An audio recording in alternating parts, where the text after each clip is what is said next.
To create your tile based on movement, what we're going to do is we are going to share the circle shape tracer, and using the largest circle here, I'm going to create a focal point within my design. All that means is it is something that my eye is going to rest on within my design. I am going to place this largest circle near one of the four corners of my piece of paper. In this design, I placed it kind of towards the top left. So for my other design, I think I'm going to place it towards the top right. Okay, I can have it going off the paper ever so slightly. That is more than fine. And again, I'm going to use the largest circle on my circle shape tracer. Okay. Once I have my focal point, one thing I'm going to do is I'm going to create movement through overlapping and repetition. All right. So what I want to do is I want to create essentially a pathway using primarily circles, because we focused on circles. Other shapes, it could even really be objects that you can shade in with your oil pastel. As long as they are repeated, they're overlapping and in a certain direction. So I'm going to sketch out for myself sort of a very light roadmap of where I want these things to go. And then I'm going to place my circle and my other shape tracers along that pathway. Okay, so I think I'm going to have mine go this way. And I'm going to draw this darker just so you all can see it. It's going to go off the paper. It's going to go back on the paper, off and on. Okay, so I have a pathway that looks roughly like this. Okay, and it's more than fine for it to go off and on the paper. We just want to make sure it goes around and meets up with my focal point. Right now, at this point in time, I'm going to use my circle shape tracer, and I want to stick to some of the larger ones. Okay, so maybe not the largest one, since I've already used that, but maybe this one in here, maybe the second largest and the third largest.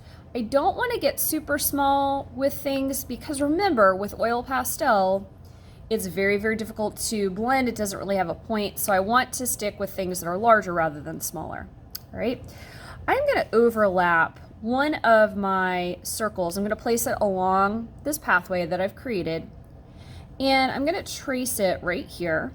I'm going to make this circle go behind my focal point right here, right? When I make it go behind, I don't trace it all the way like this, okay? All right. Next, I am going to create another circle. I think maybe down here. Again, this is on this pathway. It goes a little bit off the paper. That is fine. Note that I'm skipping this area. I might do something with that with another shape tracer. And I am going to maybe put one here, again along my pathway. I'll make it go off the paper.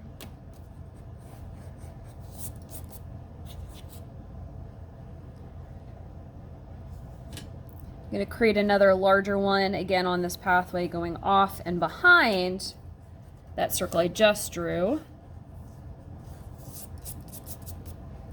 And I think I'm going to have one other partial circle, or actually maybe a full circle right here.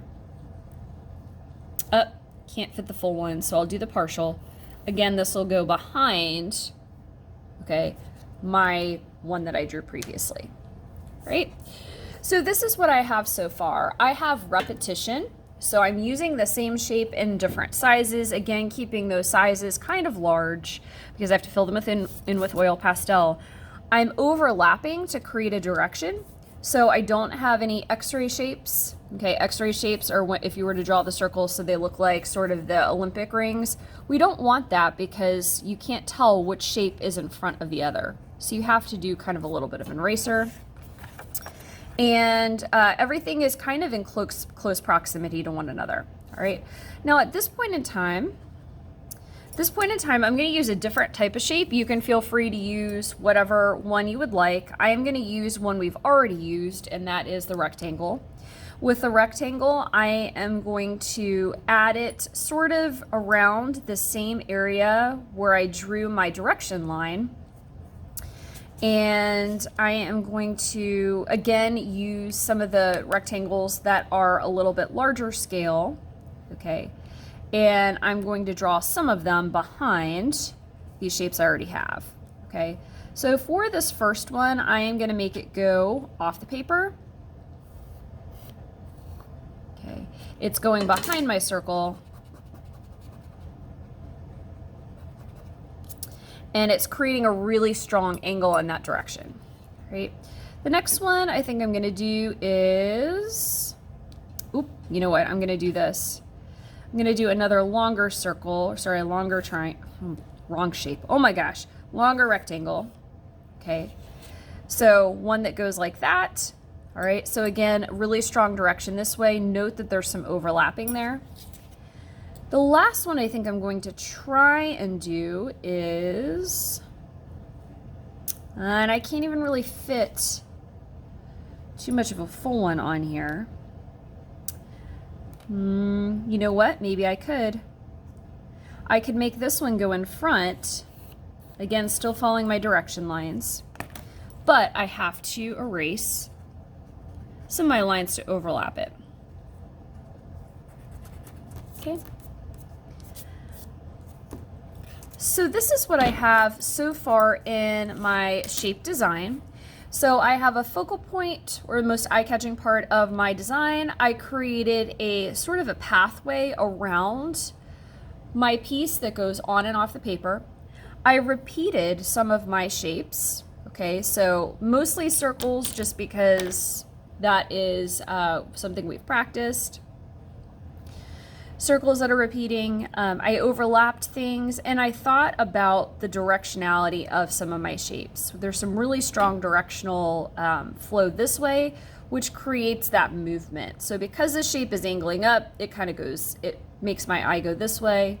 And so I have this really strong movement that goes around my piece. At this point, I am ready for the next step.